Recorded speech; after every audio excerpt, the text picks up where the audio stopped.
Good morning students. BEd second year के fourth paper समावेशी विद्यालय का सृजन कक्षा में आप सभी का स्वागत और हार्दिक अभिनंदन है। हम यूनिट सेकंड का टॉपिक सेकंड कर रहे थे, जिसमें हमने जो यूनिसेफ का विश्व शिखर सम्मेलन 1990 जो 29 सितंबर 1990 को न्यूयॉर्क में आयोजित हुआ था, उसके जो प्रमुख जो 6 बिंदु थे उसके बारे में हमने पढ़ा था। जो प्रमुख 6 सुझाव थे, रिकमेंडेशन थी उसकी, यूनिसेफ के शिखर सम्मेलन की, उसके बारे में हमने पढ़ा था। और उसके बाद जो उनका प्रमुख जो बच्चों के लिए था, वो बालकों की उत्तरजीविता, संरक्षण एवं विकास प्रमुख लक्ष्य था। तो उस the world declaration on the survival, protection and development of the child, उसको लेकर जो यूनिसेफ का विश्व शिखर सम्मेलन हुआ, और उसके बाद जो विश्व उद्घोषणा की गई कि जिसमें बालकों की उत्तरजीविता संबंधी तथा संरक्षण संबंधी और बच्चों के विकास संबंधी तथ्यों को उसमें शामिल किया गया था। तो इन तथ्यों को विश्व उद्घोषणा में अनेक शीर्षकों के अंतर्गत विभाजित किया था, इसके बारे में हमने पढ़ा था। तो इन सभी शीर्षकों में उत्तरजीविता, संरक्षण और विकास को संयुक्त रूप से कुछ बिंदुओं में हमने बांटा था, जिसमें से एक बिंदु हमने प्रमुख कल कर लिया था, जिसमें ये था कि जो लक्ष्य, जो शिखर सम्मेलन में जो प्रमुख रिकमेंडेशन थी, जो सिफारिशें थी, उसमें जो बाधाएं आती थी, जो उसमें ऑब्स्टेकल आती थी, तो उनमें प्रमुख जो बाधा थी वो एक चुनौतियाँ थी, चैलेंजेस थी। और उस चैलेंजेस में कौन कौन से चैलेंज थे या कौन कौन सी चुनौतियाँ थी? एक तो उसमें गरीबी थी, पावर्टी। दूसरा गरीबी थी कि गरीबी के कारण बच्चे हैं जो गर्भवती महिलाएं होती हैं, उनको पोषण नहीं मिल पाता, स्वच्छ भोजन नहीं मिल पाता है, जिससे बच्चे हैं जो निरोग पैदा होते हैं। दूसरा जो बिंदु था कुपोषण के कारण बच्चे का शारीरिक, मानसिक, सामाजिक, चारित्रिक विकास नहीं हो पाता है, तो कुपोषण के कारण। तीसरा युद्ध था, और चौथा रोग था, अनेक प्रकार की बीमारियां जैसे पोलियो, टिटनस, डायरिया, खसरा, टाइफाइड, खून की कमी, विटामिन ए की कमी, रोग प्रतिरोधक क्षमता का विकास नहीं होता है। तो इसके बाद जो दूसरा शीर्षक है वो अवसर है, अपॉर्चुनिटीज़। तो अवसर शीर्षक के अंतर्गत विश्व उद्घोषणा में बच्चों के अधिकारों को शामिल किया गया था। तो ये सभी जो अधिकार हैं जो इसमें शामिल किए गए, बालकों का संरक्षण, विकास पूर्णतः संभव हो पाती है, तथा प्रत्येक बालक का सर्वांगीण विकास भी संभव होगा। तो अधिकारों के प्रति जागरूक होने पर बालकों का शोषण संभव नहीं है, कि जो हमारे अवसर है, अपॉर्चुनिटी है, हमारे अधिकार हैं, उसके बारे में जब प्रत्येक बालक सजग होगा, उसे अपने अधिकारों का और अवसरों का ज्ञान होगा, तो उसका कोई शोषण नहीं कर पाएगा।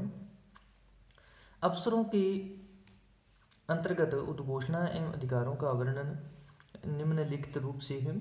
तो सन 1989 के बालक अधिकार संबंधी अभिसरण, convention on the right of the child 1989, विश्व उद्घोषणा में उन सभी CRC 1989 के अधिकारों को सम्मिलित किया गया था,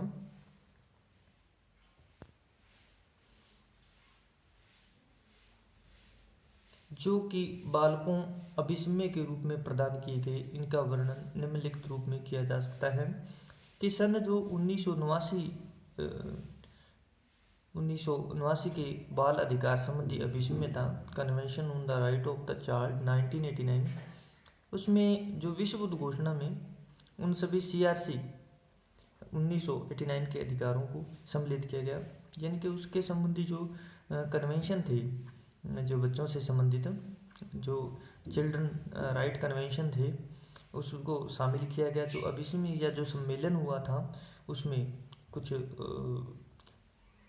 उसमें कुछ सुझाव दिए गए थे। तो बालकों के साथ जो सुझाव है वो 15-16 बिंदुओं में मैंने लिखे हैं। तो जो पहला सुझाव था वो था कि बालकों के साथ किसी भी आधार पर किसी भी प्रकार का भेदभाव नहीं किया जाना चाहिए। तो बहुत ही अच्छी बात कही थी इन्होंने कि बालकों के साथ किसी भी प्रकार का कोई भी भेदभाव नहीं किया जाना चाहिए। तो चाहे जाति के आधार पर हो, चाहे धर्म के आधार पर हो, जाति के आधार पर कि ये उच्च जाति का है, ये निम्न जाति का है, ये उच्च वर्ग का है, निम्न वर्ग का है। धर्म के आधार पर भी नहीं कि हिंदू हो, मुस्लिम हो, सिख हो, ईसाई हो, जापानीज हो, चाइनीज़ हो या यहूदी हो, किसी भी धर्म के आधार पर बच्चों में भेदभाव नहीं होना चाहिए। दूसरी, अमीरी या गरीबी के आधार पर भी भेदभाव नहीं होना चाहिए कि अमुक रिच फैमिली से बिलोंग करता है या दूसरा जो बच्चा है वो गरीब परिवार से संबंध रखता है। तो अमीरी गरीबी के आधार पर या क्षेत्र के आधार पर कि क्षेत्र के आधार पर कि ये इंडियन है, ये ऑस्ट्रेलियन है, ये चाइनीज़ है, तो किसी भी आधार पर उनमें क्षेत्र के आधार पर भेदभाव नहीं होना चाहिए। कि रंग रूप के आधार पर कि अमुक काले रंग का है, गोरे रंग का है, तो रंग भेद नहीं होना चाहिए। और तीसरी और कुछ संप्रदाय एवं प्रभावशीलता आदि के आधार पर भी भेदभाव नहीं होना चाहिए। तो पहला जो बात कही थी, रिकमेंडेशन की थी, वो है भेदभाव को लेकर। दूसरी है जो छात्रों की रुचि को प्राथमिकता दी जाए। दूसरी जो रिकमेंडेशन थी, दूसरी जो अनुशंसा थी विश्व उद्घोषणा में यूनिसेफ का जो बालकों के लिए जो सम्मेलन हुआ था उसमें विश्व उद्घोषणा में कहा गया कि छात्रों की रुचि को, इंटरेस्ट को प्राथमिकता दी जाए। कि जो विद्यालय में शिक्षक हैं, घर में अभिभावक हैं या किसी अन्य व्यक्ति द्वारा बालकों पर उसकी रुचि का प्रभाव नहीं दिखाया जाएगा। कि ये ऐसा नहीं होना चाहिए कि बच्चा साहित्य पढ़ना चाहता है और हम उसे इतिहास पढ़ने के लिए प्रोत्साहित करें। बच्चा डॉक्टर बनना चाहता है और हम उसको टीचर बनाना चाहें। बच्चा अध्यापक बनना चाहता है और हम उसे इंजीनियर बनाना चाहें। तो अपनी इच्छा न थोपे, न तो अभिभावक थोपे उस पर, न शिक्षक थोपे और न ही सोसाइटी, समाज के कुछ प्रभावशील व्यक्ति उस पर अपनी इच्छाओं को थोपे। बच्चे की रुचि के अनुसार उसे कार्य करने दिया जाए। बालक की रुचि के अनुसार ही उसके लिए सुविधाएं भी उपलब्ध करवाएं। तीसरा जो बिंदु है वो है, तीसरा जो बिंदु है बालकों के जन्म के समय और जन्म के बाद सुरक्षा एवं संरक्षण दिया जाना चाहिए। इसके लिए माँ एवं बालक दोनों की सुरक्षा को ध्यान में रखा जाएगा। कि जन्म के समय भी और जन्म के बाद भी पूर्ण रूप से सिक्योरिटी प्रदान की जाए।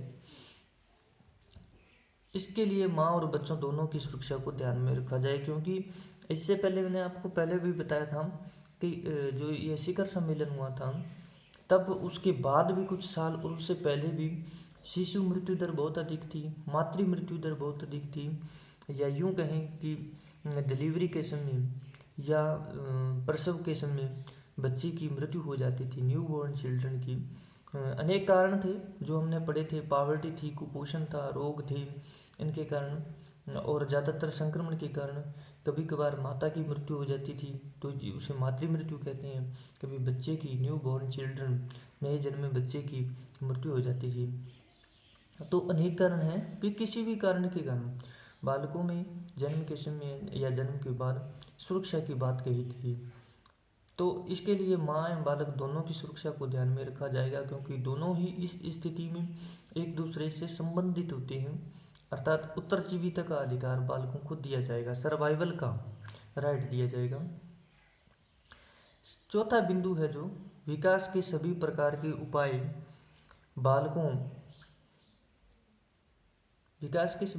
उपाय बालकों के संदर्भ में किए जाए। अर्थात बालकों को सर्वांगीण विकास की अवसर प्राप्त होंगे तथा विद्यालयों में उनके सर्वांगीण विकास की प्रक्रिया संपन्न हुई। कि सिर्फ एक बात मैं कहूँगा कि all round development of the child, बच्चे के चहुमुखी विकास की ओर ध्यान दिया जाना चाहिए, बच्चा ही केंद्र होना चाहिए। इस की ओर ये रिकमेंडेशन, प्रमुख रिकमेंडेशन थी उनकी, अनुशंसा थी। पांचवा जो बिंदु था कि बालकों की भावनाओं एवं विचारों का सम्मान किया जाए, उनके भावों एवं विचारों का संश्लेषण एवं विश्लेषण करके सार तत्वों को ग्रहण किया जाए, जिससे बालकों में आत्मविश्वास उत्पन्न होगी। कि ये एक प्रमुख अनुशंसा थी कि बच्चा चाहे घर में हो चाहे विद्यालय में हो, उसकी बात को, उसके विचारों को, उसकी भावनाओं को ध्यान से सुने।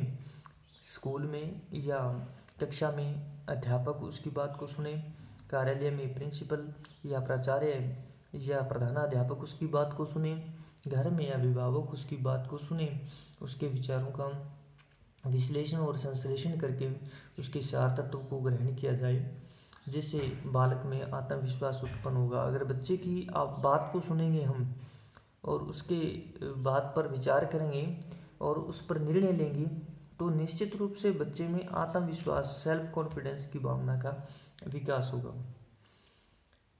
छठा बिंदु है कि प्रत्येक बालक एवं बालिका को उसके परिवार से पृथक नहीं किया जाएगा। इसका वर्णन अनुच्छेद 9 में किया गया है कि प्रत्येक भी बच्चा है या बालक है, बालिका है, कोई भी है, तो उसको उस परिवार से अलग नहीं किया जाएगा। इसका वर्णन जो संविधान के अनुच्छेद 9 में किया गया है। इसके साथ ही इसके बाद जो अनुच्छेद 19 है, उसमें ये वर्णन किया गया है कि बालक और बालिका को किसी भी प्रकार की हिंसा से संरक्षण प्रदान किया जाएगा, उन्हें मानसिक और शारीरिक रूप से प्रताड़ित नहीं किया जाएगा।